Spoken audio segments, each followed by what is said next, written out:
केंद्रीय मंत्री गिरिराज सिंह ने नक्सल प्रभावित जिलों में रोजगार के लिए उठाए गए कदमों की लोकसभा में दी जानकारी। राज्य सरकार सहित पूर्वोत्तर सीमांत रेलवे ने कोरोना के संभावित खतरे को देखते हुए तैयारियों पर दिया जोर। चुनाव संशोधन विधेयक 2021 लोकसभा से पारित।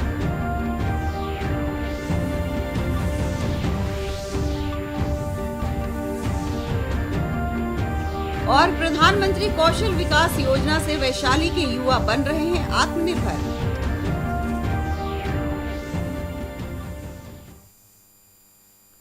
नमस्कार, इस वक्त के बुलेटिन में आपका स्वागत है। आप देख रहे हैं डीडी बिहार और आपके साथ में सोनी। समाचार विस्तार से। लोकसभा में प्रश्नकाल के दौरान औरंगाबाद के सांसद सुशील कुमार सिंह ने नक्सल प्रभावित जिलों में रोजगार के लिए उठाए गए कदमों के संबंध में सवाल पूछा।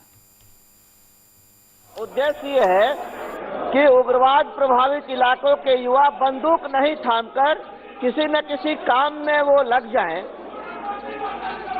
लेकिन जो उत्तर मुझे दिया गया है वो ये है कि मुख्य कार्यकारी अधिकारियों के द्वारा बैठकों का आयोजन किया जा रहा है। महोदय, मैं तो परिणाम जानना चाहता हूँ और माननीय मंत्री जी ने अपने उत्तर में स्वीकार किया है कि जितने लोगों को प्रशिक्षित किया गया उसमें से रोजगार पाने वाले लोगों की संख्या 50% या उसके आसपास है। तो ये प्रतिशत और बढ़ेगा और विशेषकर जो आकांक्षावान जिले हैं, माननीय प्रधानमंत्री जी ने ऐसे जिलों को विकसित करने के लिए आकांक्षावान जिलों की एक सूची बनाई है देश भर में। उसमें औरंगाबाद और गया दोनों जिला है। ये उग्रवाद प्रभावित इलाकों के युवा बंदूक नहीं थामे, इसके लिए किसी विशेष योजना को शुरू करने का सरकार मंशा रखती है क्या? मैं ये जानना चाहता हूं मंत्री जी से। माननीय सदस्य का जवाब देते हुए केंद्रीय ग्रामीण विकास एवं पंचायती राज मंत्री गिरिराज सिंह ने नक्सल प्रभावित जिलों में रोजगार के लिए केंद्र सरकार द्वारा उठाए गए कदमों की जानकारी दी। बताना चाहता हूं कि ये DDU-GKY जो इन्होंने कहा कि उग्रवाद वामपंथ इलाके में कौन सा कार्यक्रम चला रहे हैं। एक रोशनी नाम से वामपंथी उग्रवाद प्रभावित 9 राज्यों के 27 जिले में लागू की जा रही है। आंध्र प्रदेश, विशाखापट्टनम, बिहार के गया, जमुई, छत्तीसगढ़ के बलरामपुर, बीजापुर, बस्तर, दंतेवाड़ा, कांकेर, कोडागांव, नारायणपुर और सुकमा, झारखंड के चतरा, गढ़वा, गुमला, लातेहार, पलामू, सिंहभूम, मध्य प्रदेश बालाघाट, महाराष्ट्र के गढ़चिचौड़ी, उड़ीसा के गजपति, कंधमाल, महल, कोरापुट, मलकानगिरी, नुआपाड़ा, रायगढ़, उत्तर प्रदेश के सोनभद्रा, पश्चिम बंगाल के पश्चिमी मिदनापुर, इन जिलों के प्रशिक्षुओं के लिए सभी प्रशिक्षण आवासीय प्रकृति की है और महिला अभ्यर्थियों के कवरेज मिनिमम 40% है। अब तक 60,013 युवाओं को प्रशिक्षित कर 33,042 को रोजगार से जोड़ा गया। मुख्यमंत्री नीतीश कुमार ने पटना में जनता के दरबार कार्यक्रम के तहत फरियादियों की शिकायतें सुनी। बाद में पत्रकारों से बातचीत करते हुए मुख्यमंत्री ने बताया कि कोरोना की तीसरी लहर को देखते हुए सरकार ने हर स्तर पर तैयारी की है।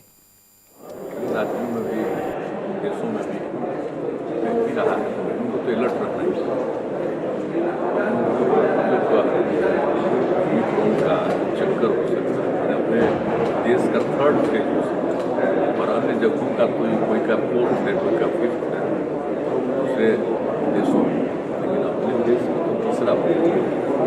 तो इस स्थिति में अलर्ट तो रहना ही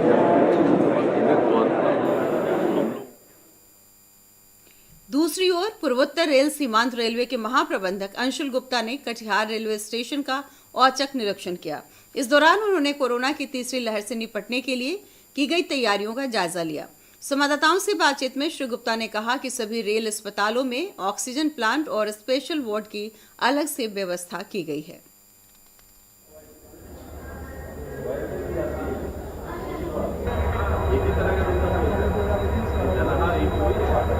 देखिए, थर्ड वेव के लिए हम लोगों ने काफ़ी तैयारी करी है। जैसे हमने देखा है, एक तो ऑक्सीजन प्लांट जो है, पिछली वेव में देखा था कि ऑक्सीजन की समस्या रही थी, तो ऑक्सीजन प्लांट हमारे जितने भी हॉस्पिटल हैं, वो चाहे डिवीज़नल हॉस्पिटल हो या सेंट्रल हॉस्पिटल हो, उस सब में हम ऑक्सीजन प्लांट का हम लोगों ने या तो लग गए हैं या लगने वाले हैं। तो अगर ये वेव आती भी है, ना आए, उसका हम पूरी तैयारी, मेडिसिन हो, वार्ड हो, डॉक्टर्स का ऑलरेडी हम लोगों ने जो लिए थे, हम लोगों ने वापस नहीं किए हैं, ये चाहे वो कॉन्ट्रैक्ट पे हो, वो सब चलता रहेगा। ऐसी कोई परेशानी नहीं है, हम तैयार हैं। चुनाव संशोधन विधेयक 2021 लोकसभा में पास हो गया। विधेयक को कानून मंत्री किरण रिजिजू ने लोकसभा में पेश किया। Sir, I wish to move for leave to introduce a bill further to amend the Representation of the People Act 1950 and the Representation of the People Act 1951. Lok Sabha में विधेयक पास होने के बाद केंद्रीय कानून मंत्री ने बताया कि इस बिल में मतदाता सूची में दोहराव और फर्जी मतदान रोकने के लिए मतदाता पहचान पत्र को आधार से जोड़ने का प्रस्ताव है। ये मैंडेटरी नहीं है, ये एक वॉलंटरी है और ये ऑप्शनल है, और इससे एड्रेस पता करने में, और आपका नाम अगर एक इलेक्शन में आपका वोटर लिस्ट 4-5 जगह में है, तो आप 4-5 जगह में तो वोट नहीं करेंगे ना, एक ही जगह करेंगे।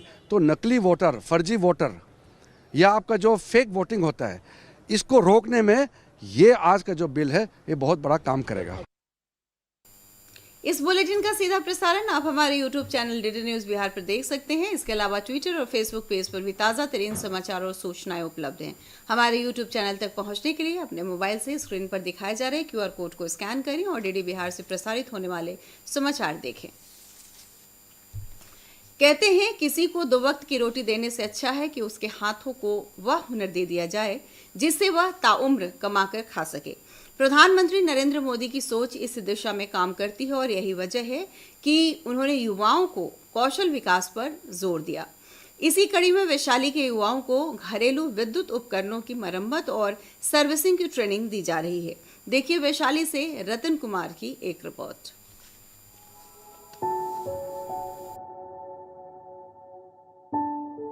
ग्रामीण युवाओं को रोजगार से जोड़ने के लिए रूट सेट संस्थान द्वारा वैशाली में 30 दिवसीय electrical equipments servicing and maintenance की ट्रेनिंग दी जा रही है। विशेषज्ञों द्वारा दी जा रही इस ट्रेनिंग में युवाओं को घरों में इस्तेमाल होने वाले तमाम विद्युत उपकरणों के साथ साथ वायरिंग और फिटिंग की भी ट्रेनिंग दी जा रही है। इस प्रशिक्षण को पूरा करने के बाद ये युवा अपने पैरों पर खड़े हो सकेंगे। और मैं यहाँ विद्युत उपकरण सेवा उद्यमी का कोर्स करा रहा हूँ। यह 30 दिन का कोर्स है।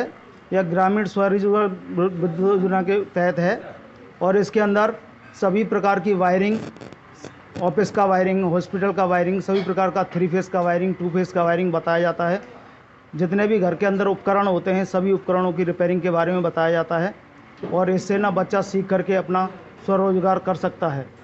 पूरा प्रैक्टिकल कराया जाता है तय दिल से और पूरा वायरिंग कराया जाता है। जितना सामान होता है सामान अवेलेबल कराया जाता है। किसी भी बच्चे को ऐसा नहीं मतलब प्रैक्टिकल नहीं कराया, सभी बच्चों को प्रैक्टिकल कराया जाता है। ग्रामीण युवा भी विद्युत उपकरणों को बनाने और उसकी सर्विसिंग का प्रशिक्षण पाकर काफ़ी खुश हैं। 30 दिन का ट्रेनिंग ले रहा हूँ। यहाँ के ट्रेनिंग लेने के बाद मैं अपने गांव में एक दुकान खोलने वाला हूँ जहाँ पर मैं यहाँ जो सीखा हूँ वो काम करूँगा। बॉल, ट्यूबलाइट ये सब बनाना सीखा हूँ, पंखा बाइंडिंग करना सीखा हूँ, ये सब करूँगा और चाहूँगा कि कुछ आदमी को स्वरोजगार दूँ। मेरा उद्देश्य है कि ये कार्य को मैं सीख के और मैं अपना स्वरोजगार खुद के करूँ और मैं तो उतना समर्थ नहीं हूँ तो मैं एक हेल्पर रख के और सामान बाज़ार से मंगवा के मैं खुद का बिजनेस स्टार्ट करूँ और उसको भी मैं काम दूँ और अन्य किसी बेरोजगार जो लोग हैं उसको भी मैं रोजगार देने का कोशिश करूँगा और उनका भी रोजगार दूँगा। घरेलू उपकरणों की मरम्मत एक ऐसा हुनर है जिसकी ज़रूरत हमेशा पड़ती है क्योंकि हर घर में बिजली का कोई न कोई उपकरण ज़रूर होता है। ऐसे में इन प्रशिक्षणार्थियों को रोजगार की कोई समस्या नहीं होगी और प्रधानमंत्री का आत्मनिर्भर भारत का सपना भी पूरा होगा। वैशाली से रतन कुमार की रिपोर्ट, दूरदर्शन समाचार, पटना। सीवान की भगवानपुर प्रखंड स्थित सुधरी गांव में शैक्षिक संवाद के तहत नई शिक्षा नीति पर विस्तृत चर्चा की गई। चर्चा में प्रोफेसर पवन कुमार सिन्हा, प्रोफेसर ज्ञानदेव मणि त्रिपाठी, एनसीईआरटी नई दिल्ली की व्याख्याता उषा शर्मा सहित शिक्षा से जुड़े वक्ताओं ने नई शिक्षा नीति की चुनौतियों और शिक्षकों के दायित्वों पर प्रकाश डाले। राष्ट्रीय शिक्षा नीति 2020 की सबसे खूबसूरत और सबसे अलहदा बात यह है कि वो बच्चों की साक्षरता पर बहुत ज़्यादा ध्यान दे रही है। इस जो राष्ट्रीय शिक्षा नीति बनी हुई है, इसमें बहुत सारे बदलाव हुए हैं। मूल्यांकन के लेवल पर जो हमारा पहले प्री प्राइमरी क्लासेज औपचारिक शिक्षा के लेवल में नहीं था, उसको शामिल किया गया है। तो स्वाभाविक है कि ये चीज़ें जब बदली हुई हैं तो शिक्षकों के लिए उनके दायित्व में भी बदलाव आया है। तो हम समझते हैं कि शिक्षकों के प्रोफेशनल डेवलपमेंट के लिए ये काफ़ी ज़रूरी था। हम अपने पेशे से न्याय कर सकें, इस राज्य के साथ न्याय कर सकें और राज्य के करोड़ों बच्चों के साथ न्याय कर सकें। इसके लिए इन शिक्षकों का प्रोफेशनल डेवलपमेंट होना आवश्यक था। समाचारों में आगे बढ़ेंगे, लेकिन फिलहाल छोटा सा ब्रेक।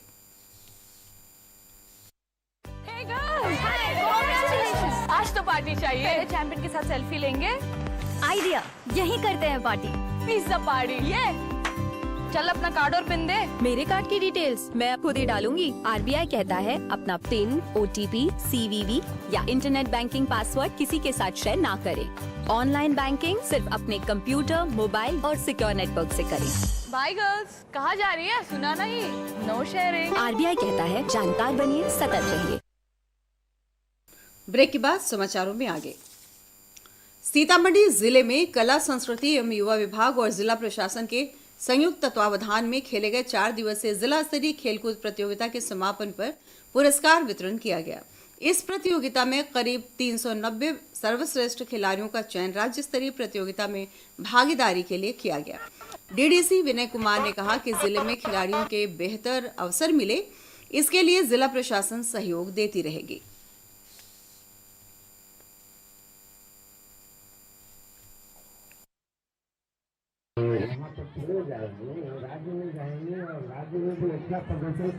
ज्ञान Ganga public school kho-kho under 17 बालक विजेता।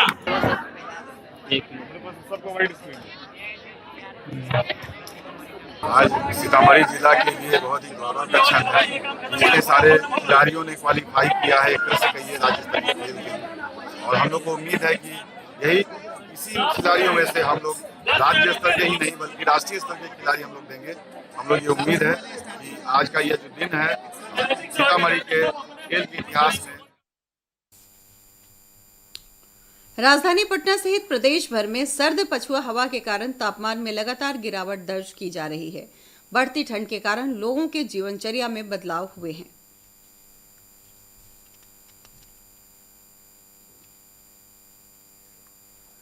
बढ़ती ठंड को देखते हुए पटना जिले के सभी स्कूल आज से सुबह 9 बजे से 3:30 बजे तक खुले रहेंगे।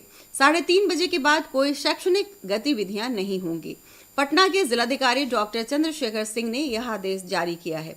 जिलाधिकारी का कहना है कि ठंड के कारण बच्चे के स्वास्थ्य पर प्रतिकूल प्रभाव को देखते हुए यह निर्णय लिया गया है।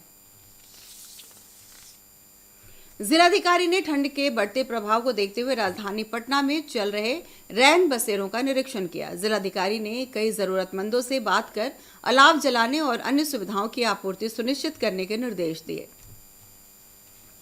शीतलहर को देखते हुए पटना नगर निगम की ओर से राजधानी के विभिन्न स्थानों पर निःशुल्क आश्रम स्थल बनाए गए। सुपरवाइजर धर्मदास ने बताया कि आश्रम स्थलों में 21 बेड लगाए गए हैं। यहां दवा और पानी की भी सुविधा उपलब्ध है। वहीं शरण लेने वाले लोगों ने निःशुल्क आश्रम स्थल को सराहनीय कदम बताया। सोने की भी सुविधा है, पानी का भी सुविधा है सर, और ओढ़ना बिछौना का भी सुविधा है, और दवाई बीरो की भी सुविधा है। सुविधा अच्छा है, आरामदायक है, और जाड़े का मौसम है, ठंड का मौसम है, तो ये बहुत अच्छा हमको लगा। ये जो सरकार की तरफ से ये जो मिला है, कंबल है, चौकी है, तो यहाँ सोने में ऐसा लगता है कि मैं घर में सो रहा हूँ। और अंत में मुख्य समाचार एक बार फिर। केंद्रीय मंत्री गिरिराज सिंह ने नक्सल प्रभावित जिलों में रोजगार के लिए उठाए गए कदमों की लोकसभा में दी जानकारी। राज्य सरकार सहित पूर्वोत्तर सीमांत रेलवे ने कोरोना के संभावित खतरे को देखते हुए तैयारियों पर दिया जोर।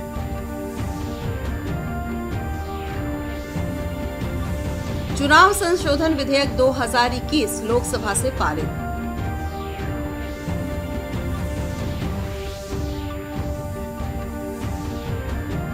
और प्रधानमंत्री कौशल विकास योजना से वैशाली के युवा बन रहे हैं आत्मनिर्भर।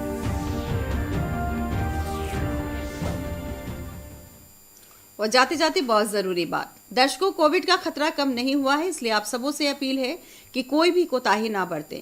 18 वर्ष के ऊपर के सभी लोग टीकाकरण के लिए कोविन ऐप पर पंजीकरण कराएं, मास्क पहनें, सुरक्षित दूरी बनाए रखें और अपने हाथों को सैनिटाइज करते रहें। अगला बुलेटिन 7 बजे। विदा दें, नमस्कार।